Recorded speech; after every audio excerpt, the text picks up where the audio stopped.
ያው እነሱ አርሶ አደሩን በጣም ነው የበደሉት። በቅርብም ቀን እንኳን ስላሴ ያው እዛው ዛምቢት ዝጉዳ ነው ወጠን ነበረ።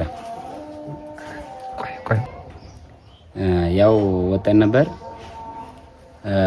ያው ሁለት ቤት ለፍተሻ ግቡ ተባለ። ባለመሳሪያ ናቸው ምናምን ብሎ ያው ሁለት ቤት ግቡ አለ። ግን በሬሽቱ ያስቀመጠውን ብር ነው ይዘው ይወጡ። ምንም መሳሪያ አላገኙ። ቦታውን ስሙን የሰውየውን ስም ወይም ቀበሌው እንዴ ሲጠቀስልኝ ማን የተዘረፈው? ዘራፊው ማን ነው? ዘራፊው መከላከያ ሰራዊት ብለው የሚጠሩት ነው እነሱ። እና ሄደ ተጠቁሞ ነው ሄደው። ምንም መሳሪያ አላገኘም። መሳሪያም የላቸውም ሰዎች ዝም ብሎ ነው። ሁለት ቤት ገባ። ያው ሁለት ቤት ከአንዱ 15000 ብር ከአንዱ 10000 ብር ነው ይዞ የወጣው። ያው ቦታው ዛምቢት ዝጉዳ ነው። ልዩ ጎጡ ስላሴ ይባላል። መልካም እንግዲህ አንተ ገንዘብ ሲዘረፍ ወይም ደግሞ ጥሬ ዕቃ እንዲህ የሆነ ነገር እንትን ሲል ነው የአንድ ቀበሌ ላይ ነው አንተ የታዘብከው አይደለ? በማን ነው ይሄንን ህዝብ ያድነዋል ብለህ የምታስበው? ህዝብ ያድነዋል ብዬ በራሴ የማማስበው ፋኖ ነው። ከመጀመሪያም እኔ ያስባለሁ ፋኖ ነው የሚያስበው።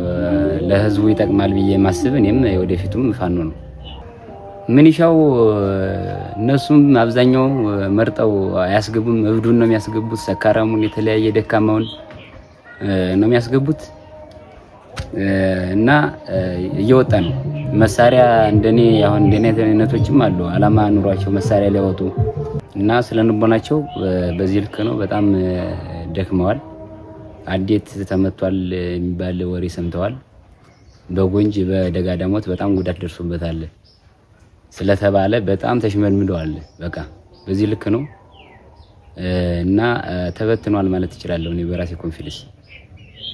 የትእዛዝ አሰጣጡ ምን ይመስላል? በታችኛው መዋቅር ላይ የሚደረግበት ግፊትስ ምን ይመስላል? አሁን አመራሩ ታች ላለው የሚሊሻ አባል እንዲህ የሚያደርስበትን ጫና እንዴት ትገልጸዋለህ?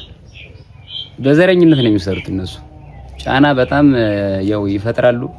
ወገን ካለህ ችግር የለም ዘና በል ፈታ በል ነው የሚሉህ። ወገን ከሌለ በጣም ይጨቁናል።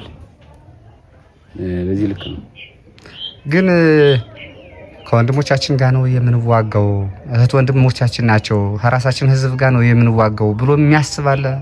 ምንም የለም። የሚያስብ ምንም አንዳችም የለም። በቃ ከእንገዛ ወንድሜ ከእንገዛ ጎቴ ከአክስቴ በቃ ከዚህ የተለያየ ምንም የሚያስብ ጭንቅላት ብዙም የለም። በቃ የላቸውም እንዳጠቃላይ ማለት እችላለሁ።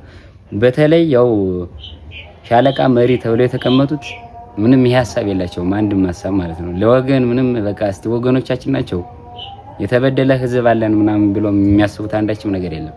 ስትመጣ የነበረ ስጋት አለ? ስመጣ ወደዚህ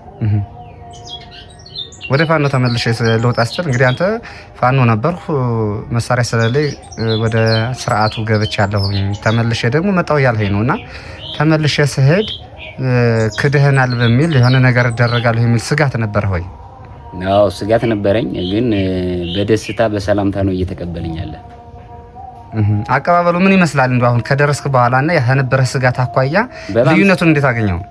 በጣም ስጋቻ ነበረኝ፣ ከአቅም በላይ ስጋቻ ነበረኝ። እኔ በጣም እንዴት ከዚህ ክዶ ቆይቶ እንዴት ወደዛ ተቀላቅሎ መሳሪያ ሊያመጣ ሳይሆን ለሌላ ዓላማ ነው ብሎ ይታሰባለሁ ብዬ በጣም ስጋቻ ነበረኝ። ግን እዚህ ስመጣ በደስታ ነው እየተቀበለኝ ያለ፣ በፍቅር ነው እየተቀበለኝ ያለ። መልካም። እዛ ላሉት የሚሊሻ አባላት የመከላከያ አባላት የምታስተላልፉ መልእክት ይኖር ይሆን? ያው እኔ እዛ ላሉት የሚሊሻና የመከላከያ ሰራዊት አባላት በቃ ማስተላልፈው ነገር ተረድተው ህዝብ እየተበደለ እየተጨቆነ መሆኑን፣ በተለይ የአማራ ህዝብ በጣም እየተበደለ እየታረደ በየመንገዱ እየቀረ የአማራ ተወላጆች በተለይ ይሄን አስበው በቃ ወደ ፋኖ ቢቀላቀሉ ብዬ ነው ማስተላልፍ። አመሰግናለሁ። በመጨረሻ እንግዲህ አንተ አነሰም በዛም ከስርዓቱ ጋራ ከ4 ወራት ያላነሰ ጊዜ ቆይተሃል። በዚህ ደግሞ የፋኖ አባላት የፋኖ ደጋፊዎች የአማራ ህዝብ ተቀይሟልና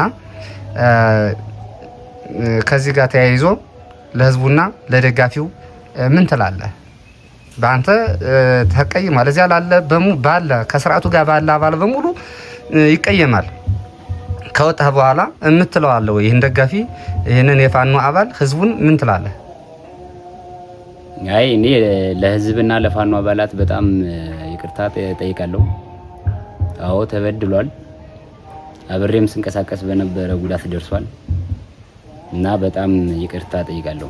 የወደፊት በጣም ካቅም በላይ ይታገላለሁ። ጠላትን በቃ በኮንፊደንስ በጣም እታገላለሁ።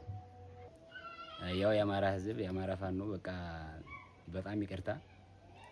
የወደፊቱ በትግል አላማ አለኝ እኔ ለፋኖ ትግል አማራ ነፃ አውጪ ስለሆነ በደንብ እታገላለሁ።